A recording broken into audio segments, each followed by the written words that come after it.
দীর্ঘ ১৯ বছর পর জন্মস্থান বগুড়ায় আসছেন বিএনপির ভারপ্রাপ্ত চেয়ারম্যান তারেক রহমান। তার আগমন উপলক্ষে বগুড়া জেলা বিএনপির উদ্যোগে এক গুরুত্বপূর্ণ মত বিনিময় সভা অনুষ্ঠিত হয়েছে। জেলা বিএনপির সভাপতি রেজাউল করিম বাদশার সভাপতিত্বে আয়োজিত এই সভায় প্রধান অতিথি ছিলেন বগুড়া ৫ আসনে বিএনপি মনোনীত প্রার্থী ও জেলা বিএনপির সাবেক আহ্বায়ক গোলাম মোহাম্মদ সিরাজ। মত বিনিময় সভায় বগুড়া জেলা বিএনপির শীর্ষ নেতৃবৃন্দ সহ অধীনস্থ সকল উপজেলা ও পৌর বিএনপির সভাপতি ও সাধারণ সম্পাদকরা উপস্থিত ছিলেন।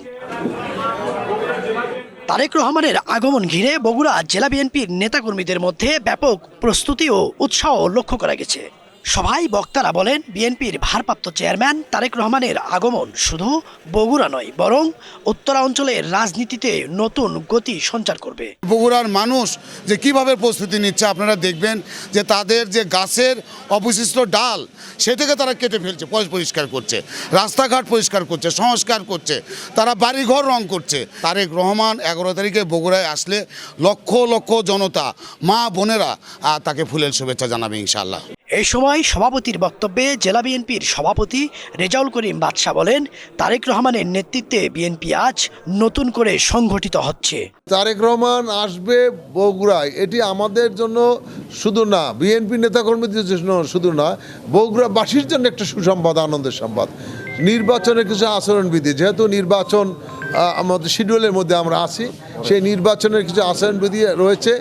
আমরা নির্বাচনের আচরণবিধির প্রতি পূর্ণ শ্রদ্ধা জানিয়ে, আইনের প্রতি শ্রদ্ধা জানিয়ে আমরা আমাদের প্রোগ্রামগুলো করব। প্রধান অতিথির বক্তব্যে গোলাম মোহাম্মদ সিরাজ বলেন, তারেক রহমান গণতন্ত্র পুনরুদ্ধার ও জনগণের ভোটাধিকার প্রতিষ্ঠার সংগ্রামে আপসীন নেতৃত্ব দিয়ে যাচ্ছেন। তার আগমনের দিন বগুড়া জনসমুদ্রের রূপ নেবে ইনশাআল্লাহ। তিনি বগুড়ার সন্তান, পাশাপাশি সারা বাংলাদেশের জাতীয় নেতা।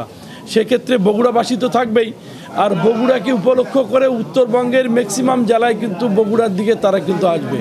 আমরা প্রত্যাশা করছি এই আগমন সুন্দর এবং সফল করার জন্য আপনাদের সকলের সার্বিক সহযোগিতা কামনা করছি।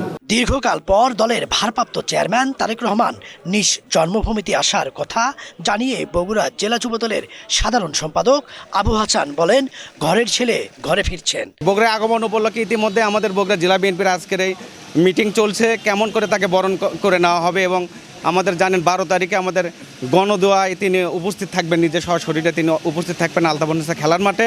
নেতাকর্মীদের আশা, তারেক রহমানের বগুড়া আগমন বিএনপির রাজনীতিতে নতুন উদ্দীপনা সৃষ্টি করবে এবং গণতন্ত্র পুনরুদ্ধারের আন্দোলনে বগুড়া জেলা অগ্রণী ভূমিকা পালন করবেন। ইদ্রিস আলম, বাংলা ভিশন।